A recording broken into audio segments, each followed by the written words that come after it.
आणि प्रतापराव गुजर सरसेनापती प्रतापराव गुजरांचा काय तो प्रसंग, काय ते शौर्य, काय ते वीर. सावेड्यात मराठी वीर दौडले सात, ते फिरता बाजू सुडोळ एकींची दौडले सरदार सरसावणे उठले शेरी. अरे काय तो प्रसंग, नेसरीचं युद्ध. एकदा काय झालं, एक गडी माणूस प्रतापरावांकडे पळतो तर म्हणतो, राव राव उठा उठा. तो आदिलशहाचा सरसेनापती बहलोल्या स्वराज्यावरती चालून येतो राज. नेसरीच्या खिंडीत आहे, चालून येतो राजा स्वराज्यावरती.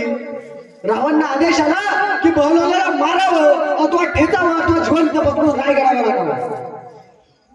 जिवंत पकडून रायगडावर आणावं. राजाला आदेश आला. 15,000 सैन्य प्रतापराव गुजरातने सोबत घेतला आणि प्रतापराव गुजरात पराक्रम करण्यासाठी निघाले. 15,000 सैन्य सोबत घेतलं. हार पराभव नेसरीच्या खिंडीत त्याचं युद्ध रंगलं आणि 40,000 तलवारींवरती 15,000 ताकद दाखवली आणि कुठल्याही क्षणी तो बहलोल्या ताब्यात केला. कुठल्याही क्षणी तो बहलोल्या ताब्यात येणार. पण त्या बहलोल्याचा वकील, राव आम्हाला धर्मवाद द्या, राव आम्हाला धर्मवाद द्या, आम्हाला पाणी द्या, माफ करा राव.